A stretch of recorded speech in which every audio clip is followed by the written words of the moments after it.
Sony is in talks to acquire Kadokawa, the Japanese media powerhouse behind the Elden Ring game, two sources familiar with the matter said, as the technology giant looks to add to its entertainment portfolio. The talks between the two sides are ongoing, and if successful, a deal could be signed in the coming weeks, the sources said. So basically, we're getting more acquisitions. At least the winds are kind of shifting in that direction. But in recent years, we've had some big acquisitions, like from Activision Blizzard being the most notable one, being acquired by Microsoft. And following it, we had lots of layoffs occur. We recently had layoffs hit Microsoft. How many was it again? It was like a lot. A lot. It was a lot. I want to say 600, but I might be overestimating. Point is, people aren't really happy about this from everything I've seen, because we're kind of in a period where we don't really want this much consolidation in the industry. Sony itself recently canceled Firewalk Studios after one failure, a failure that could have been kind of caused by them due to the fact that they want to break into the live service market. And so what they exactly want for companies like Kadokawa might not prove so beneficial, because, Elden Ring, Fromsoftware itself, to get on the game side of thing, they've been giving a lot of creative freedom to do as they see fit, and Kadokawa hasn't really breached on that at all. Kadokawa might have had their own issues, but it's more than just the brand of Kadokawa. It's everything that goes underneath it. So, my unfortunate take on this is that it's probably going to move ahead to some degree. Maybe it won't be finalized all the way. We could have, I don't know, since it's a Japanese company, I don't know if it's exactly the same thing as with Activision Blizzard, where you have not that strong of unions and, anti-monopoly. I think you would call them trusts. But basically, the United States likes monopoly on things. And Japan, I can't really say for certain, not being familiar with their legal perspective on this. But when you have so much money like Sony, and you've especially had all these other issues hit Kadokawa, that might put enough pressure on them to just kind of, pawn it off to somebody else. Especially one that is making a good amount of sales with whatever it is they do, just not exactly the most friendly to the, people who work within the industries like gaming. Yeah, so this feels like a long time coming, honestly. It is shocking to me that Fromsoftware has avoided acquisition through PlayStation for as long as it has. The matchup just kind of makes sense. Now, this deal through Kadokawa, because I guarantee you, talks of buying Fromsoftware have happened for years, and they've been happening for years. I'm sure it happened pretty much as soon as Dark Souls popped off. I'm sure it started happening. And then, of course, we had our PlayStation exclusive Bloodborne. Demon Souls prior to that. Yeah, but Demon Souls, it's been well documented that PlayStation didn't give FromSoftware the support that they wanted for that one. It's really the Bloodborne angle to where it really started to pick up. And then, of course, you saw success in Dark Souls 3, in Elden Ring, most notably, with 25 million copies sold of just that game alone. That's wildly impressive. I was looking at numbers. Elden Ring sold approximately 45% on PlayStation alone. That's the stake majority of sales are on PlayStation. So more people play on PlayStation than any other platform in the Fromsoftware fandom, right? In general, even, but Fromsoftware, it's always been associated with Sony, even when it's not Bloodborne or an exclusive. Right. So it's very, very impressive to me that this has not happened before. Now, I'm sure, I would assume a number was given from Kadokawa to PlayStation for Fromsoftware. For whatever reason, PlayStation, Sony, whoever it was, said, not worth it. And they didn't go in for that number. But now this is where things get interesting to me. Sony has then instead said, well, FromSoft, we don't think we would benefit off of whatever price that was for just FromSoft. What happens if we buy the whole company? What happens if we take Kadokawa into under our wing as well? And that's where it gets really interesting. Sony already owns popular websites and animation bases such as Funimation and Crunchyroll. Crunchyroll really is like their thing. I don't think Funimation is really around anymore. I think it got shut down because it was not? I think it was all consolidated behind Crunchyroll. It might have. Yeah. Oh, that makes sense. Yeah. The anime side of Sony is already quite large and does bring in quite a bit of money as it is right now. So expanding on that with what Kadokawa can offer, I think sweetens the pot. So whatever the number was for FromSoftware alone, Sony decided it wasn't worth it for that number and just for that studio. But that you add another $30-40 million onto the price tag and throw Katakawa in there. Now you've got Sony's attention. That's interesting to me.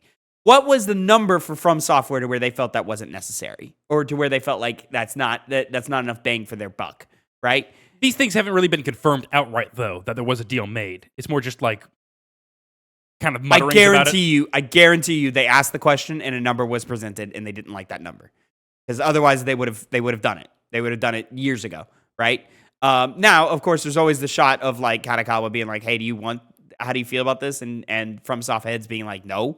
There's always that chance, but at the end of the day, money's going to speak louder than artistic desires every single time. Which is what's worrisome about something like this, because the games industry is in the faultiest place it's been in years, and it doesn't seem like the acquisition of all of these companies really does anything to help that. In fact, it seems like it's more of an exacerbation of the problem. Oh, for sure. Yeah, and so the fact that they only have 2% stake in Katakawa shares kind of indicates that, maybe they don't have so much investment in trying to be in charge of the whole company.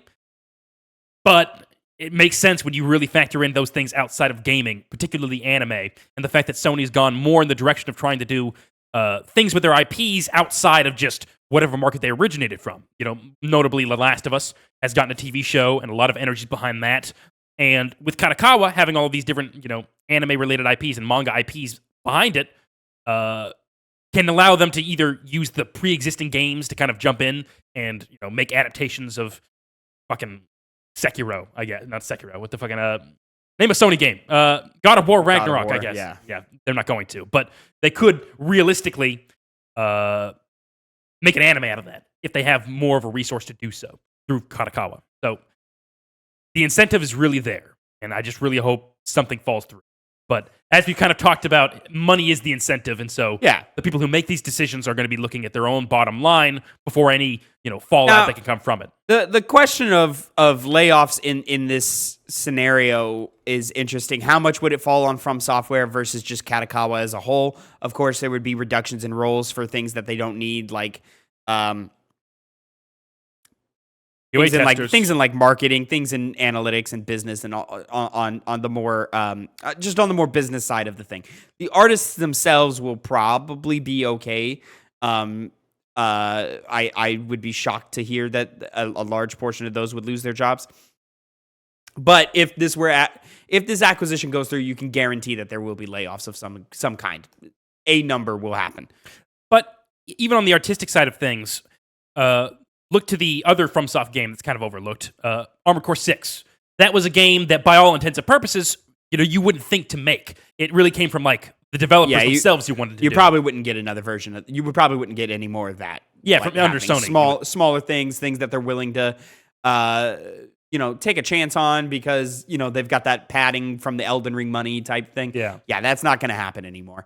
It certainly won't happen under Sony. Yeah, you're gonna get Elden Ringed and Bloodborne and Dark Souls to death. Well, you would think Bloodborne to death, but it's been a long time since we've seen anything from that. Something's up with the IP of that. I think Sony owns the IP, so I don't know. I don't know what the deal is. I don't know why they're not throwing it to a porting house just to get it working on a PlayStation 5 or anything like that. They don't see the value in it for whatever reason. Yeah, and I believe Japan Studio worked on Bloodborne as well. They're not around anymore. Did they? I believe they did. Yeah. I played that game a ton, and I remember seeing it, but I'll double check myself. Yeah, me personally, just because the business is going to be the business. So and the unfortunate parts of it are all true, but I'm so fascinated as to what that balance is between the cost of FromSoftware, because you would assume, especially post Elden Ring, it's got to be upwards of $10 billion. Yes. So to throw in Katakawa on top of that, we'll hear about real numbers later on, but it's got to be in the 30, 40, 50 billion dollar mark somewhere, something ridiculous like that, because this has to be on the realm of it feels like on the realm of almost like a Disney buying Fox. Now that went for 70, 80 billion dollars or something something crazy like that. So I don't think it'd be quite to that number, but you're definitely looking probably 40 plus for the whole lot. And so I'm just so curious as to why they feel like that's so much better for them, especially because they already have such a dominating place in the anime market that to where they feel the need to like expand on that even more, and that's going to give them X dollar amount more on top of being able to throw Fromsoftware into the PlayStation Studios. Now, if they do go through with this acquisition, I think absolutely Fromsoftware now becomes a PlayStation Studio first party. I think you instantly cut off the branch of Xbox from Fromsoftware games. The question to me is, do they allow Fromsoftware games to remain PC day and date? I don't think so, but because they are at some point going to want to sell a PlayStation 6, and Elden Ring 2 exclusive to PlayStation 6 at least for a year. People will buy PlayStation 6s just for that. The big issue with that is I recall that the sales of Bloodborne weren't as high as other FromSoft titles due to the fact that it was only on PlayStation. Elden Ring has changed that conversation. But Elden Ring was multi-platform. Yes, and I'm telling you, Elden Ring has changed that conversation. Sekiro was multi-platform as well. Dark Souls 3 was multi-platform as well. They didn't do those numbers. But compared to Bloodborne, which we're going off of, the only thing they did that was exclusive, it didn't hit those numbers. Here's the thing. Elden Ring 2 will not sell 25 million copies if it becomes exclusive to PlayStation. Hands down. But will it sell more than Elden Ring 1 did on pure PlayStation numbers alone? I would say yes. If I don't know what is 45% of 25? That's 13 million, something like that. 12 to 13 million just on PlayStation alone. Elden Ring 2 on PlayStation 5, PlayStation 6, whatever it is, exclusive to PlayStation, easily sells over 15 million copies. But you're still limiting your numbers by just making it on a system that is kind of on the way out as well. So it didn't seem so interested in keeping it locked down on their consoles alone for everything. I don't think that factors as much as you think it does. Because who is calling me right now? I'm busy. I don't think that factors as much as you think it does right now. Because you also have to remember profit splits change now. So they would sell the number of copies sold would increase because players from other platforms would jump ship for that. It's going to happen. I don't foresee the hypothetical 12 million, 13 million copies of Elden Ring that's sold on PlayStation not selling again. That would be kind of crazy to me. Yeah. More people are going to jump ship, so more numbers are going to be sold on PlayStation. It's not going to be 25 million, but it's going to be more, and it's purely on PlayStation. So they're getting a bigger piece of the pie now. So profit alone on PlayStation is going to increase wildly because now they own it. And Fromsoftware owns the IP of Elden Ring, so they own the IP. They don't have to split with another publisher like Bandai Namco. The lion's share of the profit is going to go to whoever owns the thing. And if they own the thing, now their profit share goes from 20% of sales up to 80% of sales, give or take, however that business would come out. Yeah, that stands alone to make a lot of money for PlayStation. The thing that's impressive to me is it wasn't enough to just get Fromsoftware. That's what's interesting to me. But whatever the dollar amount is, it's not enough. You are admittedly not going off of a fact that they did, in fact, make an offer from Soft. It's just the likelihood that they did do that. I guarantee you the conversations were happening. I guarantee you those conversations were happening. There's no way they weren't. With the relationship that they already had with those companies already had with each other. The fact that it's happening again now, only bigger. I guarantee you 100%. An offer was made and something didn't go through. Either way, this would not be a good thing ultimately. If we're talking about sure, but that's not interesting to me. Mm-hmm. Like in terms of a conversation, I mean, it is interesting in terms of like it's people's lives and livelihood, and I want them to continue to have jobs, and the consolidation of Fromsoftware would limit them creatively under the PlayStation banner. I would assume. You never know. They could give them carte blanche to do whatever they want. All of the last couple of first-party studios who have become first-party in the last generation or two have all said great things about their relationship with PlayStation. Now, of course, they're going to, but it doesn't outside of the layoffs. It doesn't feel like Insomniac has turned into a studio that they don't want to be. Well, I mean, at the layoff point, they would just cut all the people that would have an issue to say with Sony. I mean, people left would be like, yes and no. That's not how layoffs work. But it's not like Sony bought Insomniac and suddenly they became a different studio. We're still getting Ratchet and Clank games. We're still getting. We're of course going to get Spider-Man games for as long as they're going to make Spider-Man games. Yeah. I get the feeling that Insomniac still wants to make Spider-Man. They've got their Wolverine deal going on. I get the feeling Insomniac is very excited about that. What is another example of a studio purchased by? Okay, Bungie would be an interesting. Bungie's an interesting comparison there because Bungie, yes, acquired, but they had that weird deal where they were still like quasi-independent. But it sounds like as things have gone on, they've become more and more brought into the fold of PlayStation first party. I'm going to guess PlayStation Studios will never allow a deal like Bungie to ever happen again. I feel like that didn't really work out for them. It was probably Bungie had too much control and was guided in the wrong direction for whatever reason. And so now PlayStation feels more secure in having more control over that. So that will never happen again. And now you look ahead and you go, okay, Marathon. Still kind of under the umbrella of what Bungie is known for, but it is different.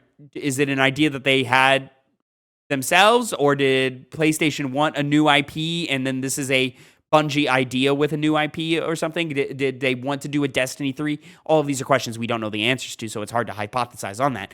But like kind of how you brought up with Fromsoftware under PlayStation, under Sony, you just feel like we'll take less cool chances. You won't see so many Sekiro Shadows Die Twice. You won't see so many Armored Core 6s.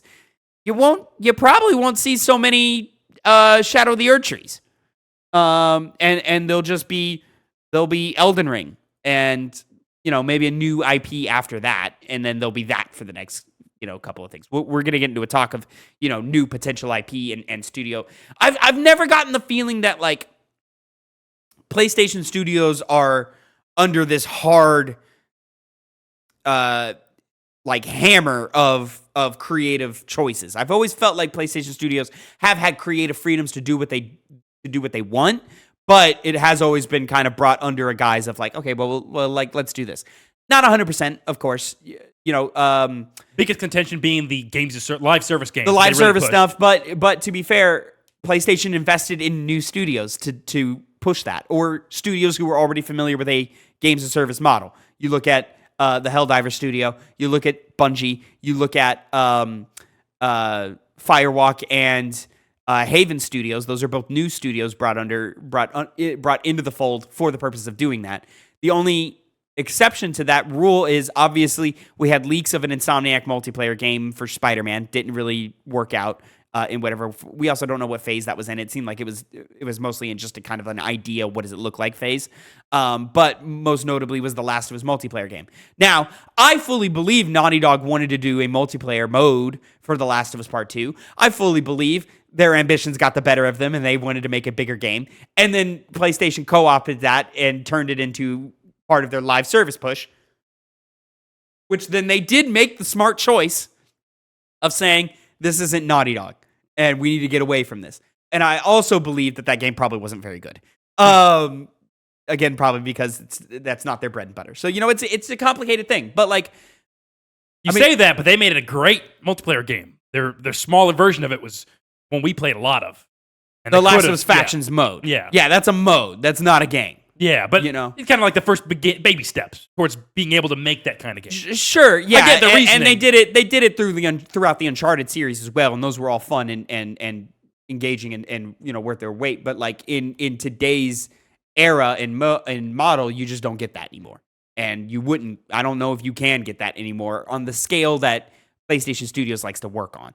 Yep. So it's a complicated conversation with a lot of different layers to it. I still think Fromsoftware would put out excellent work, assuming, of course, everybody who's on that creative team who makes all of those great decisions stays on top on that team.